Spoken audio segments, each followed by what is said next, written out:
Okay, so we're gonna be shooting a longbow today, and I got 9 targets set out there. I had another course set up on that side of my yard, but I'd rather put everything together here. I now put a backboard out there at 32 yards, so that deer is about 31 yards. I'm practicing up for longer shots, so at 3D hunts I'll feel a little bit more comfortable because most 3D hunts are set up for compound bows. And then we can discuss a little bit about shot placement, but we're just going to shoot some targets for a sec. On my tab, there we go. These closer targets are around 12 yards. The turkey's around 18, the coyote's 20, and so the deer is 31, and that other deer on the left is 21. So I'll kind of move around a little bit as I shoot.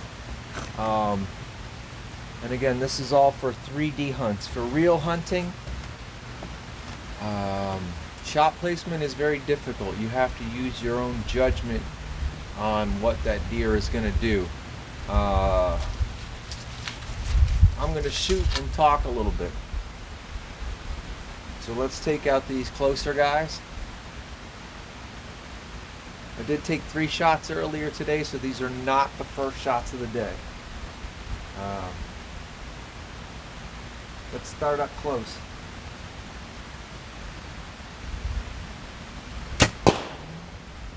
All these shots will be in regular speed today, not slow motion. I won't be shooting a broadhead. I don't know how that got in the quiver. Alright, so the wind is messing with some of these balloons. Let's get that raccoon. So that's about a 15-yard shot.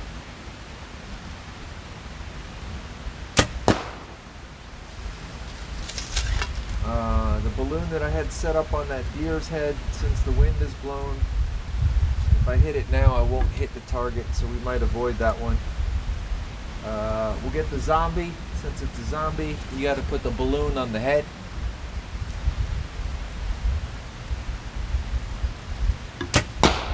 Okay, so in terms of shot placement with hunting, I doubt you can see it, but there's a tree stand about 50 yards in the woods. I was once in that tree stand, and a 6-pointer walked by me at about 12 yards, had no clue I was there. I had the wind in my favor. I had just everything was in my favor. The deer had no clue I was there. I shot with a very quiet longbow. Not this longbow, but a quiet longbow that shot at 150 feet per second. The deer completely ducked my arrow. My arrow went maybe 2 or 3 inches above the deer because he ducked down, but he didn't run. And in the next minute or two I was able to get another arrow loaded. He walked off to about 14 yards. I figured I'd aim 4 inches below his heart this time, and he's going to duck down into it, and I'll have a clean kill. Well, I took the second shot and it went 4 inches below him. He never once flinched on the second shot, so you never know what a deer is going to do. So it's interesting because, you know, if you're going to take a 24-yard shot and you know your arrow is going to sink down, do you aim at your 20-yard spot and let the deer sink down into it? I know some guys that with compound bows, if the deer's 30 yards away, they're still going to use their 20-yard pin knowing that the arrow's going to drop, and so is the deer. So knowing what the deer is going to do when you're shooting at it is a completely different thing than this. But this is just 3D hunting, so I'm aiming at the balloon. So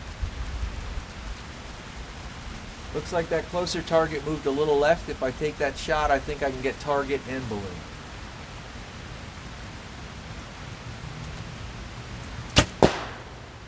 And we did it. Alright, so now we'll get that turkey.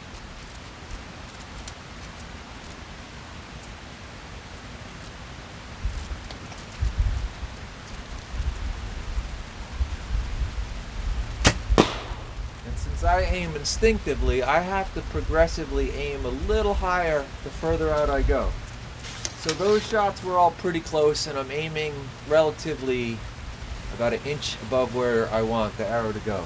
Now that we're back to 20 yards, I'm aiming for the top of the balloon, knowing that my arrow is going to drop down about 2 or 3 inches and hit the middle of the balloon. On that last target at 32 yards, or the deer's at 31, I have to imagine a tennis ball on that deer's shoulder in order to hit that balloon, because my arrow is going to drop down about 8 to 10 inches at that point. So let's see if I can pull off these shots. They're going to get progressively harder as we go out. My range generally is only good out to about 22, 23 yards. So let's get that deer on the left first.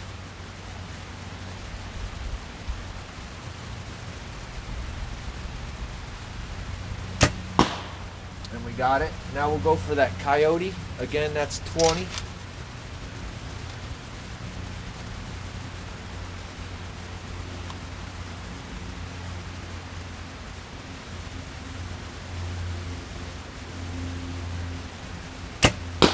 And we got it.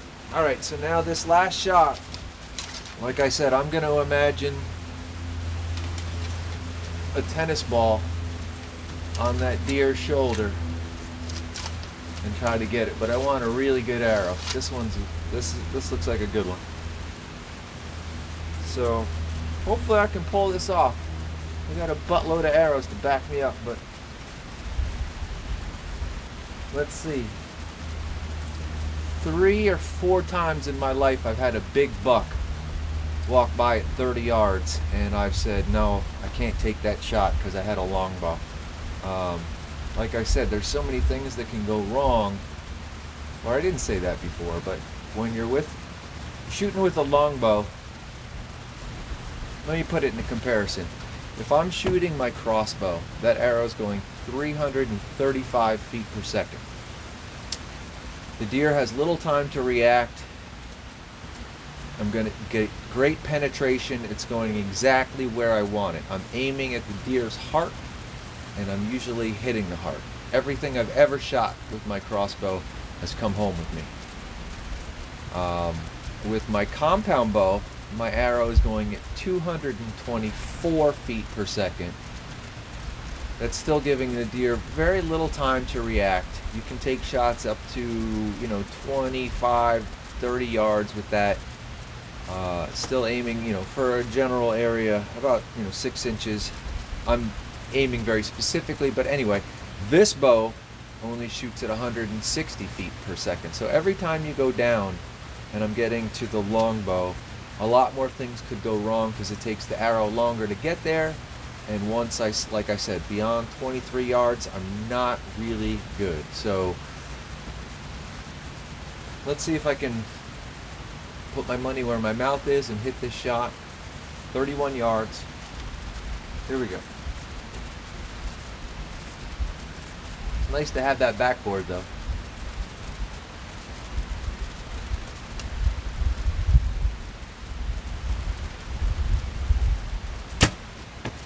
Oh, just a tad left. Like a half inch.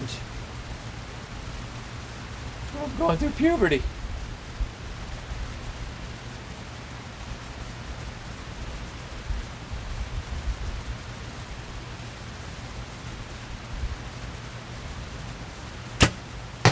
And we got it.